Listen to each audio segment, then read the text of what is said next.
Hi guys, it's Hayley. I'm trying something new with my headset today, so let me know if the volume's any better. Okay, so this page I'm doing today is for my CSI challenge for this week. The colours this week were blue, light blue, a light chartreuse. Oh look, I'm going through the colours here. Okay, brown, a kind of a chartreusey green, a blue, and a red.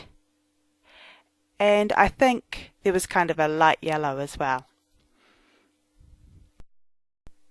So I'm going to scrap these 4 photos of food. These are from different meals we had while we were in Indonesia. And these 4 particularly, there's specific reasons why I used these 4. They were either a particular restaurant, a particular meal, or with particular people, or there was a kind of a story. I have way too many photos of food. It's ridiculous. Okay, so this chartreusey kind of green has a diagonal stripe, and that's one of my favourite papers of all time. That's from Amy Tan, I think the first collection. And this is another one of my favourite papers, the Studio Calico with the multiple patterns on it. That paper actually pretty much picked up all the colours from the colour combination for this week. I've only got a little bit left and I'm a wee bit sad, but really, like there's no more paper in the world. I'm just going to mat these photos because they're quite small and there is, a wee bit of detail in each one. I just kind of want them to have something between it and the next one.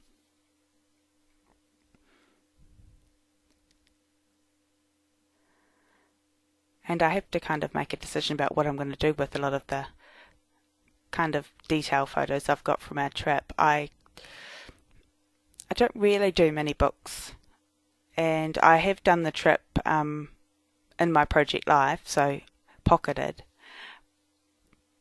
But I don't really know how many, or whether I'll bother printing a whole heap more, because how many more photos of food do I need to look at?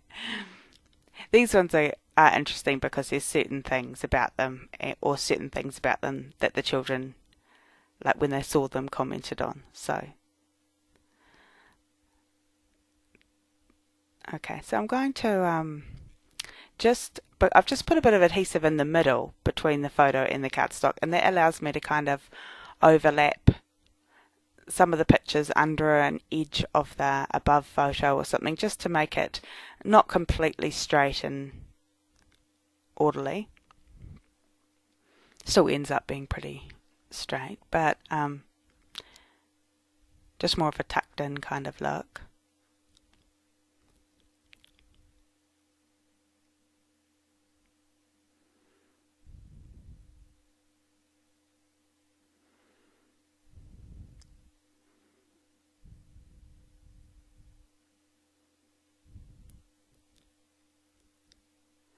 And this is one of those pages that really did just fall together without any effort whatsoever. I find that because I have a colour combination and I've kind of pulled all those scraps that I have of that combination, that they actually do come together quickly because I've got really limited, well, quite limited options. So I'll have like 3 or 4 reds to pick from, but I don't have to go through a whole stack of paper or anything. So these Good Eats cuts are from, they're cut off the silhouette. They are from Ellie's Studio, and it coordinates with their foodie, I think it's called foodie, range of, or collection, or I'm not sure if it even has papers. I'm not sure if it is a collection. I know it's got wood veneer and probably stamps. I don't know if there's papers. So I'm just going to put, because it is white, I'm just going to put some red behind it. And that's a super old scrap of, I want to say October Afternoon, but I'm not sure. Yes, it is October Afternoon. I can tell from the back.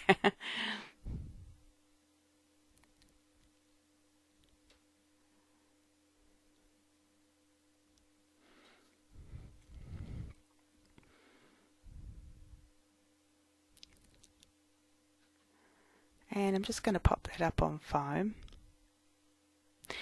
These photos, I don't have the exact details, so I won't journal at the end of the page. I will journal, but I won't journal on camera because I need to ask my mum a couple of details.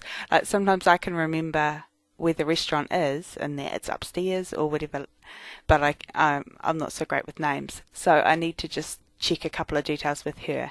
And she's actually in Indonesia at the moment, lucky thing, avoiding a winter in New Zealand. So I can't really ask her because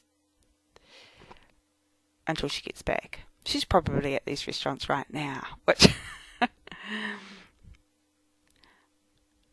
okay, so I'm just going to trim another little piece of that just to add an accent down the side, just to kind of bring it together a wee bit,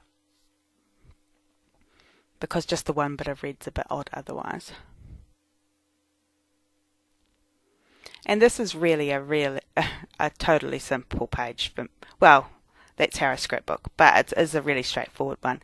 Now I went to look at that brown to put a strip at the top and bottom, which I do all the time, and then I found that it had knives and forks on the other side. So that was a bit of a coincidence. So I did cut 2 wee strips, and then I'm going to use this knife and fork paper. And out of the list of things for the CSI challenge, the things I ended up using were, I think you're supposed to do 2, but I always try and do at least 3.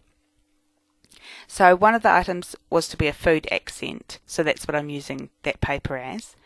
And then one of the other items I used was labels, which you haven't seen yet. And then one of the other items was jars/bottles, which you haven't seen yet either. But just so you know where it's heading. And those were there was a whole bunch of things. Like the inspirational photo had heaps of kind of trigger points in it, and then they get some of the list from there, and I'm not sure where the rest of the list comes from. But I never find it hard to use 2 of them. They usually have quite a lot of general things and then some quite specific things. If I'm feeling like I've got a lot of time on my hands, I'll try one of the more specific, kind of harder to include ones, just for a bit of fun. I really like putting, if you haven't noticed, I put a piece of paper at the top and bottom. I do that all the time. I just think it looks more finished.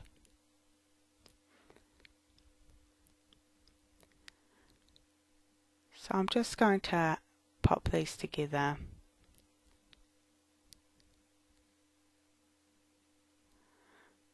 This is, oh yeah, here I mucked this up. It's a piece of a retail strip, and I thought it was just a double-sided paper, and then I go and put the tape on the completely wrong side, and I look at it and I go, and that's not right. Awesome. Scrapbooking in the evening. It's amazing anything comes together at all. So I'm just using that piece to cover up that bit of a gap there to layer over top.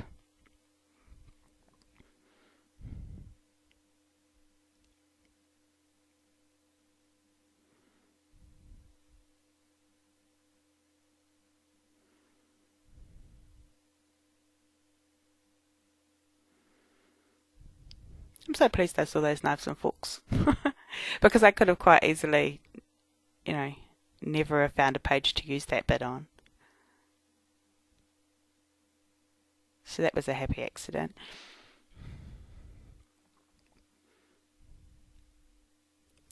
So now I'm feeling like it's coming together.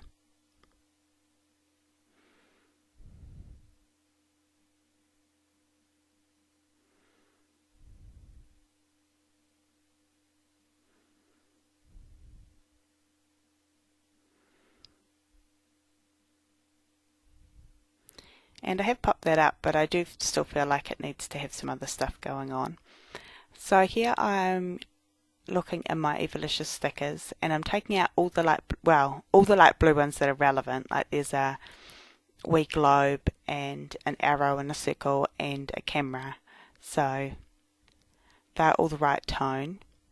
I rummaged through these overlays, but nothing's suitable in there. More Evalicious. I really like Evalicious products, can you tell? Haven't bought any in ages though. So these wee labels, these wee red ones, they are actually off the retail strip of a Chic Tags paper. They're quite often on the back side, not the side with the barcode, but the other side. They'll quite often put labels along there, and I love that. So I've got them there. That Today sticker is from Dear Lizzie. It's possibly Daydreamer, I think. There's a couple of wee strips from Ellie's Studio there. This wee camera is the Amy Chan camera that came with the +1 stamp set. I don't think I end up using it, but it's ready for next time.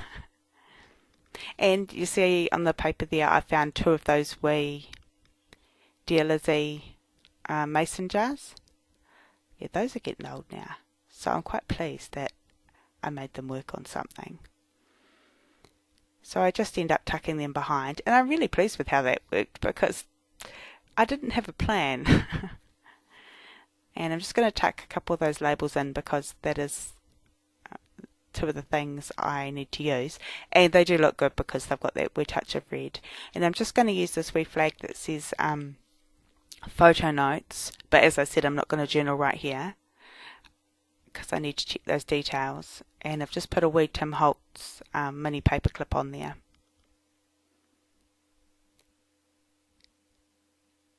And I did want to use a wee wood veneer. I thought he was cute.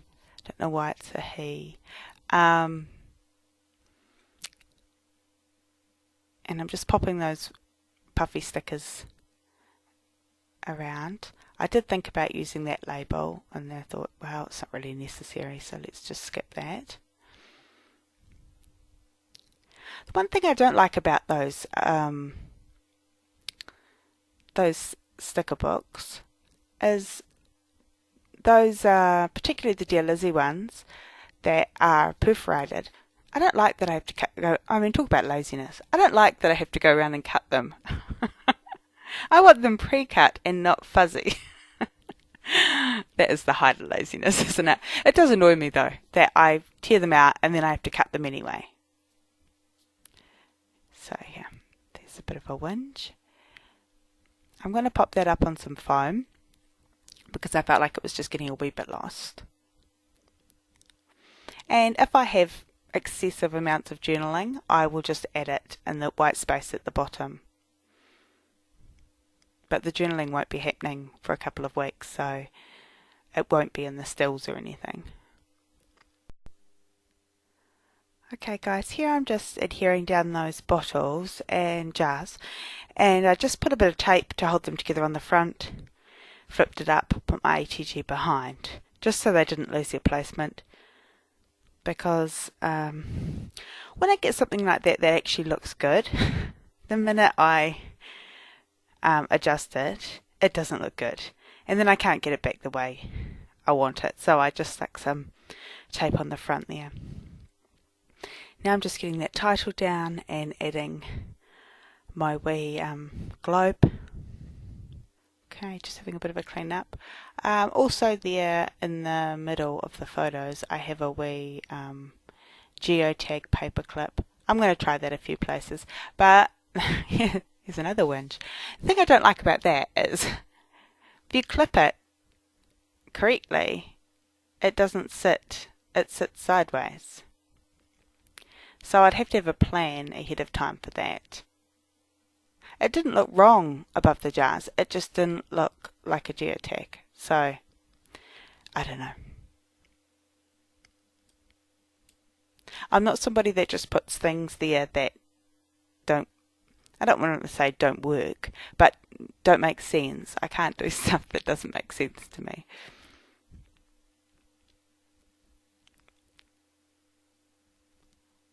And I think that's the end. I'm just going to show you a few of the wee details. Sorry if there's any glare there.